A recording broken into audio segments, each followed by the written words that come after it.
Time now for Back Pages tonight here on Sky Sports News, bringing you a first look at the sports stories in the morning's newspapers. And joining us are sports journalist and broadcaster Henry Winter and the Sun's football reporter Jack Rosser. Welcome to you both. Let's quickly run through the Back Pages. Headlined by the Champions League, of course, Au revoir Arsenal is the headline in the Times. Itoje, meanwhile, set to be unveiled as Lions captain, a big rugby story. Sun's headline, Eiffel Power, Vava Gloom as Ruiz and Hakimi see off Gunners. Telegraph front page of the supplement has French fried Declan Rice pictured there once again, while Itoje again to be named Lions captain. They cover the rugby. And the Guardian has Au revoir Arsenal, gallant Gunners out as PSG plough into final, while Itoje to lead 40-man Lions squad on tour of Australia. Let's get to Arsenal and come to you, Henry, by the way of the back page of the Times. Au revoir Arsenal. Ruiz and Hakimi condemn Arteta to fifth season without silverware as PSG reach final. What were your reflections, Henry, on Arsenal tonight? I mean, they were okay in bursts, but the old flaws, the fact they don't have a number 9, they didn't have a clinical finisher, and they lacked that midfield control and intelligence that PSG had. I mean, it wasn't simply João Neves and Fabian Ruiz. I thought Hakimi at right back scored a fantastic goal. I mean, you know, they were outstanding. They had responsibility takers all over the pitch. Nuno Mendes got an early booking, and yet he stuck pretty much manfully to his task against Bukayo Saka, who did move into the centre and then scored. But I think Arsenal will look at this, and you look at a player like Declan Rice, and you look at the way he's grown in Europe, and you'll see these are the type of players that Arsenal are going to need, not simply on the pitch, but off the pitch as well, because there's going to be so much noise around Arsenal. We've been through this with big English clubs before, when they bow out and they're perceived to have underachieved. And they're just going to need the strength of someone like Declan Rice to rally the team as they go, obviously, to Anfield at the weekend. And then they've got the difficult game against Newcastle. They're going to need the manager, Mikel Arteta, to be strong. And they're particularly going to need the board to be strong, and to say that they are going to back Mikel Arteta, because there'll be so much noise, not simply on social media, but around the ground and elsewhere as well. People will have an element of schadenfreude with Mikel Arteta, who does divide opinions in fan bases across the country. And they're just going to have to be strong. They're just going to have to go out and recruit, whether it's Gyökeres as a number 9, they're crying out for, whether it's Zubimendi in midfield. They need a left winger as well. So now's the time to be strong, to lick their wounds, to learn their lessons, and to move on, but strengthen. Henry uses the word strong, Jack. The back page of the Sun has the word power, Eiffel Power, Vava Gloom, as Ruiz and Hakimi see off Gunners. I'm sure we'll get to the striker issue, but was there a deeper point there around power, around energy, that this was simply a more athletic opponent?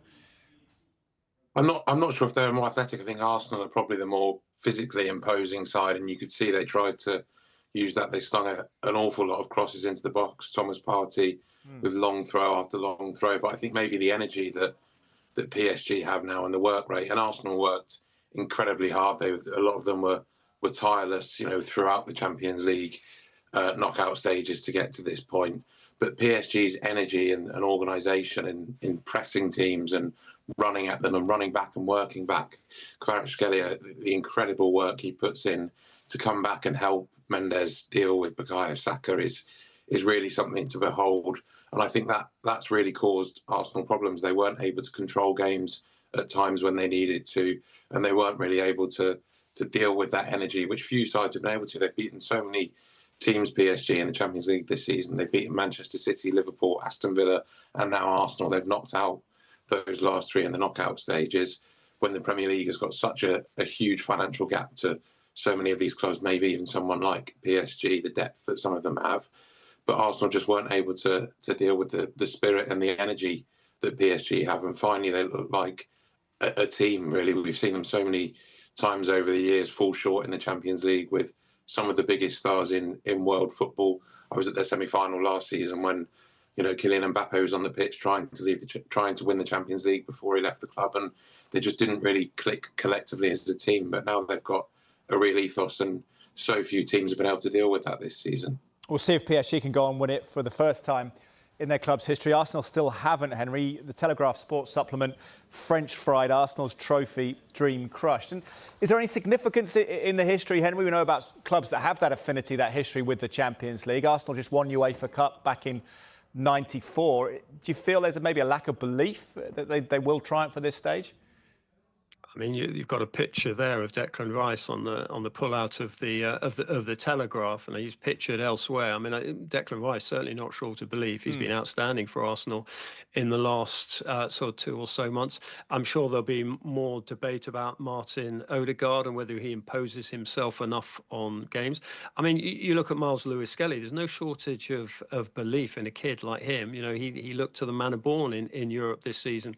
There was no shortage of belief when they took on Real Madrid home and away and did well against them. So I think as much its deficiencies on the pitch, and particularly the number 9. I know everyone's looking for a number 9, but Arsenal and their fans have been saying it for sort of 2-3 years, and it is a blind spot with Arteta, and he needs to address that. But I don't think belief was so much of an issue. I know they'll have the sort of, oh, they bottled it again, and that will get thrown at them. But I don't think it's belief. I think it's a shortage of its deficiencies in the squad.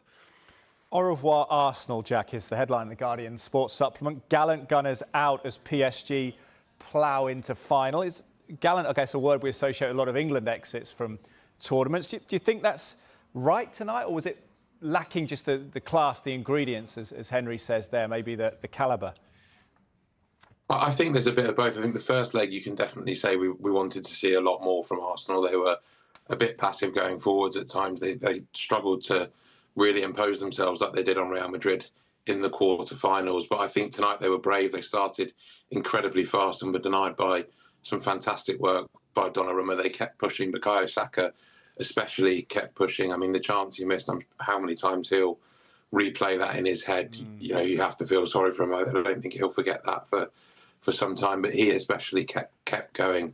But at times it did feel like it was all on him to make something happen going forward for Arsenal. Whereas you look at PSG, you look at Barcelona and Inter Milan, and there are a number of different players, you know, doing it for them. I was in Milan last night, and whatever position Barcelona got into, you felt they still had enough talent, enough different threats to pull something back and get back into the game.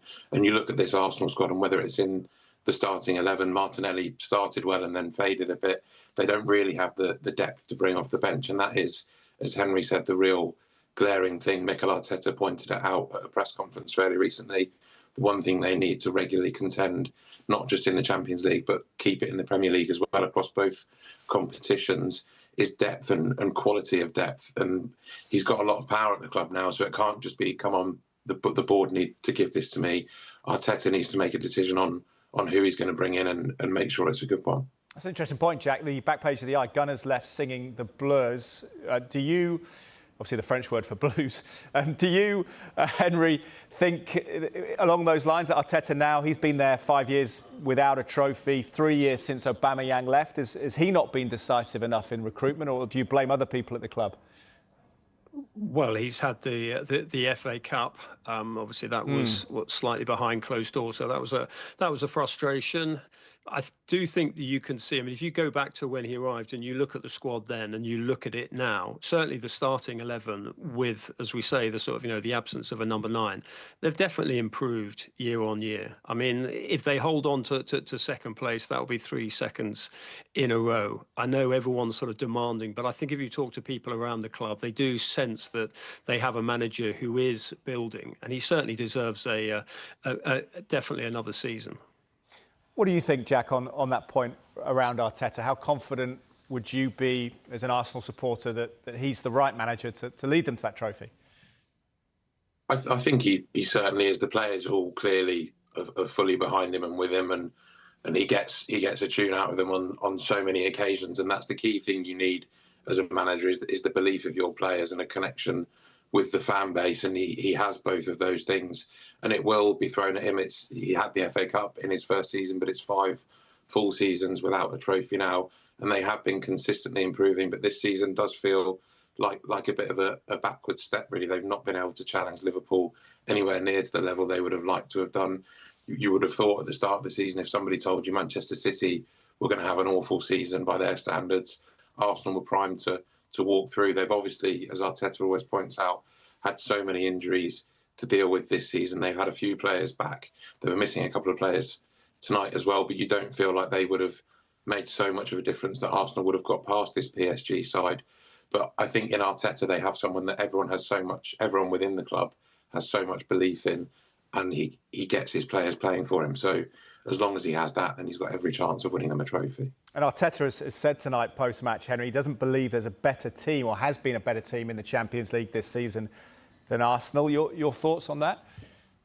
Well, it's nonsense, but I mean, you can sort of understand, he might be feeling particularly down at the moment, so you can't read necessarily too much into it. No, I think if you look at, Inter Milan as a team, PSG as a team, as Jack was rightly pointing out, this is not the sort of the Galacticos, the sort of, the Hollywood 11. This is a real proper team. PSG have probably been the team of the tournament. Barcelona getting to the semi-finals have had two or three of the players of the tournament. So no, I think Arsenal have had produced a couple of the results of the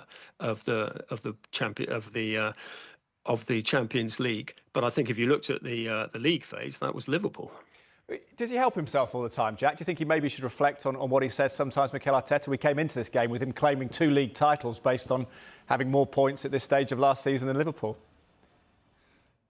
It's a difficult one, isn't it? Because I think if you criticise him for saying things like this, then you start criticising managers for being far too dull. I think he's playing to the Arsenal fans with that, and I will always support a manager who comes out and says faintly ridiculous things every now and then, because it makes for good copy for all of us and gives us all something quite entertaining to talk about. Quick word on who we think's going to win it, Henry. It's going to be a fantastic final in Munich. Where's your hunch? Inter are going to be so difficult to beat, but I'd love PSG to do it because they haven't done it before, because of the youthful exuberance, because they play with the handbrake off, because they've got this extraordinary goalkeeper who would absolutely love to do something against Inter. Yeah, 2 great keepers, isn't it, as well, Sommer and Donnarumma. What do you think, Jack? I think the interesting thing we'll see be how Inter Milan approach it. They obviously famed for being very shrewd and frugal at the back, but went all out against Barcelona across 2 legs. So if they do that, we're going to have one hell of a final. But I think PSG, Henry mentioned it, have been the team of the tournament, and I think they might just do it. OK, well, I look forward to that final. May the 31st, then Inter Milan taking on Paris Saint-Germain. We'll take a quick break. Thank you, gents. We'll come back.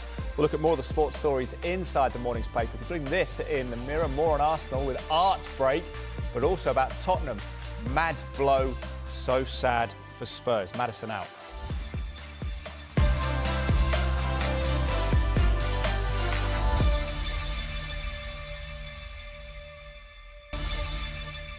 Welcome back to you. You are watching Back Pages tonight, and it's welcome back to sports journalist and broadcaster Henry Winter and the Sun's football reporter Jack Rosser. Come to you, Jack, with the back page of the Mirror. Mad blow, so sad for Spurs. James Maddison out of the Bodo Glimt game and the rest of the season. How sad is it, Jack, for football fans? I suppose anyone that was impressed by Maddison's recovery this season in lots of ways. Yeah, it's a really difficult one, isn't it? I don't think it will be too much of a problem for Spurs tomorrow night. But in terms of how they end their season and should they reach the Europa League final as we expect them to, then it's a really sad one, isn't it? And James Maddison is such a likeable character, the way he speaks, the way he plays. He's someone that Tottenham fans certainly love, and I think fans of a lot of rival clubs have a soft spot for. So he's someone that you always want to see go and do well, and for him to come back and played a role in the first leg as well, and then to have this blow, it almost sums up Tottenham's season, really. They've had a lot of problems of their own causing, shooting themselves in the foot a number of times, but they've had so many big issues to deal with, injuries to key players at significant times, and this just feels like another one. They've had to deal with an awful lot of it, and they're going to have to ask for some younger players to step up and show what they can do once again, and in perhaps Tottenham's biggest game, well, their biggest game since the Champions League final a few years ago as well. Yeah, assuming they make that Europa League final in Bilbao. Season over for injured Maddison is the headline in the Express. There's been these recurrent injury crises, Henry. Do you think there'll be a root and branch review at Tottenham into what exactly has happened, whether the sports science department could have helped? In terms of the sort of strengthening the medical side as well as strengthening the squad. Yeah. Yeah. Look, and these things are under review all the time at every club. I mean, if you go to Tottenham's training ground, it's like going to NASA. I mean, they've got everything there. So I'm sure that they'll be absolutely looking at that. But just to echo Jack's point, I mean, it's really sad about Maddison because he's an entertainer. And if you're a player like Solanke, you want Maddison between the lines, feeding you through those balls as well. So look, he hasn't had much luck with injuries. And, he looks like he's going to be missing out on a final. Absolutely. Well, let's go to the back page of the Sun and continue the Tottenham theme, sort of, but rather Ange Postecoglou's reaction to Arsene Wenger suggesting that the winner of the Europa League should not qualify for the Champions League. Poste's pop at Wenger. Ange Postecoglou says Tottenham make people go, quote, crazy, writes Tom Buckley. What do you make, Jack, of the way that Ange Postecoglou handles these kind of provocative, teasing questions from journalists? I quite like it, and I think he's someone that has had quite a few issues with the Tottenham fan base across the season. We've seen so many clips of him confronting someone here and there. He's had so much talk about whatever happens, even if he does win them a trophy for the first time in so many years, that he's going to be on his way. And he's been quite prickly at times, but he seems to be enjoying himself again and livening up a little bit. And I think he's right in the way he handles it, and the fact he's sort of got on side and said this is what Tottenham does to people. I think a lot of fans will certainly like the way he's dealt with that. And I think he's got a point as well. The fact that it is now that Arsene Wenger has decided to mention this is rather curious. It's been in place since 2014, 2015. I think that this has always happened. He referenced, Tottenham finished 5th last year and didn't qualify for the Champions League because the English coefficient wasn't quite there. If they'd finished 5th this year, they would have been in there. And there's been a lot of talk as well of either them or Manchester United sneaking into the Champions League by the back door, but the Europa League maybe not in as much as the recent years because the Champions League teams don't drop down anymore, but it's still a hard competition to go and win, especially when you're having a season like this and have to flip between the two. So I think they deserve a bump up to the Champions League for winning this trophy as well. Yeah, I think both sets of fans may not be overly optimistic at the moment where they thrust into the Champions League, Henry, but there's a summer between now and then. Postecoglou, Spurs does crazy things to people. Matt Law covering it in the Telegraph. How key is Postecoglou's positivity over the next few weeks, do you think? And how much pressure is he going to be under in the run-up to this potential final? We should say it's potential still. Yeah, it's like the good old days, Wenger having a ruck with a Tottenham manager. I think it's terrific. I mean, it's ridiculous what Wenger was saying. He should really focus or closer to home and not on UEFA competitions, but more on what FIFA are doing to player workload. I think he also came out with some interesting points on offside and having daylight. I think that was an interesting development for Wenger this week. But no, Postecoglou, who, as Jack says, doesn't often have much right on his side in terms of his press conference this season, is completely spot on with this one. OK, let's talk about Ruben Amorim, the other side of the Europa League equation from an English perspective. In the Telegraph, next to that story, sometimes we lose our minds. Amorim warns United players taking that 3-0 lead in against Athletic. Says sometimes during the game we are one team, something happens and we lose our mind a little bit. He's also said they need to score against Bilbao again, Jack. It's brilliant radical candour for us, but could this affect his players negatively, some of his honesty? I do love how honest he is. Some of the stuff he's come out with this season. I think Jim Ratcliffe mentioned it at one point when he was doing a run of interviews that maybe he's a bit too open and honest at times. And I think if you're a player in there, they'll all know that mentally they've not been at their best all season and have crumbled a few times when they really should have been able to push on. Obviously, they showed to reach this point that they can drag themselves back from it as well, but they put themselves in some trouble against Lyon there. They all know it's a problem. I don't think they'd be overly happy to be reminded of it when they should be sitting on a very comfortable lead with a Bilbao side that are coming to Manchester with neither of the Williams brothers as well and their top scorer not available. This should be absolutely cruising for Manchester United. So maybe he's just trying to liven it up for the neutral by planting a seed in their mind or something. Yeah, he's certainly talking his team down, Henry, isn't he? He said they might be the worst team ever to win a European title from the Premier League. What do you make of it as a strategy? Well, first, I like his honesty. I think that it's exactly what Manchester United need. They needed a shake-up. There have been too many people there, players who've been coasting. They needed Amorim to come in mid-season. They're not his players, Dorgu is. But, yeah, absolutely, they've needed shaking up. I mean, he did sort of call them, I think, the worst team in Manchester United's history. He's now sort of slightly hedged his bets on that. They're now the worst team, but only in the last 50 years. So, look, it's up to the players to respond to that criticism, because I think if you talk to the fans, they will completely agree with Amorim. Indeed. Well, they got relegated in 74, so his timing's probably just about right, isn't it, in that 50-year period? Maybe a ray of hope here, Jack, in the sun. From Martin Blackburn, Garnacho is staying. Alejandro Garnacho is planning to stay at Manchester United. Chelsea are in the hunt for the Argentina winger, with Napoli failing with a £40 million bid in January. Is that a hugely positive story, do you think, from a United fan's perspective? I think it will be. The one thing that United fans have been able to get excited about in the last couple of years, when it's been so hard for them to watch all the chaos at their club, and obviously they won the FA Cup last year, but knowing that it wasn't going all well behind the scenes, and then Ten Hag staying and going, and Amorim coming in and saying things like they're the worst team in history, and seeing a lot of players come and go that have offered not a lot.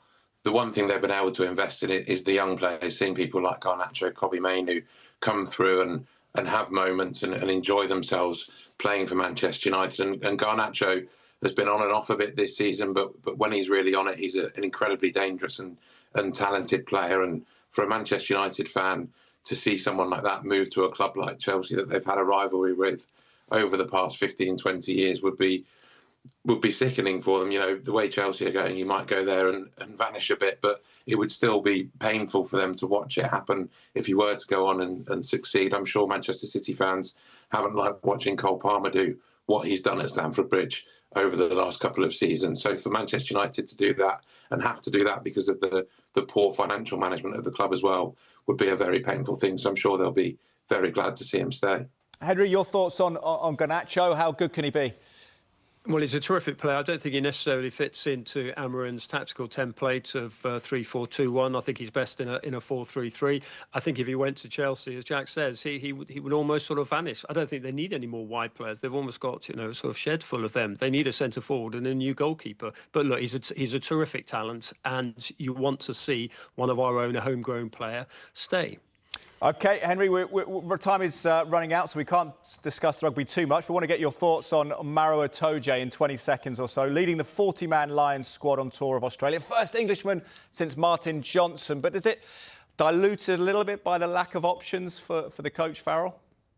Well, I think the Irish number 8, Doris, he's injured. That's really unfortunate. Maro Itoje has been a terrific captain for England this season. They came second in the Six Nations. So I think he's a fantastic choice for his ability on the pitch and his sort of ambassadorial qualities off the pitch.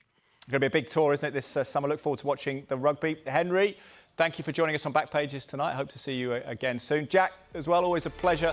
See you again soon on Back Pages tonight. Remember, if you missed any of the show, another chance to see Back Pages tonight at hour. The show is also available as a podcast. Just download Back Pages on Apple, Spotify, or wherever you get your podcast. Join us again on Thursday night. Remember, after those Manchester United and Tottenham games, I have Jonathan Liu from The Guardian and Ian Ladyman as well. Up next, though, all the details as Arsenal's quest to win the Champions League for the first time ends on a tough night in Paris.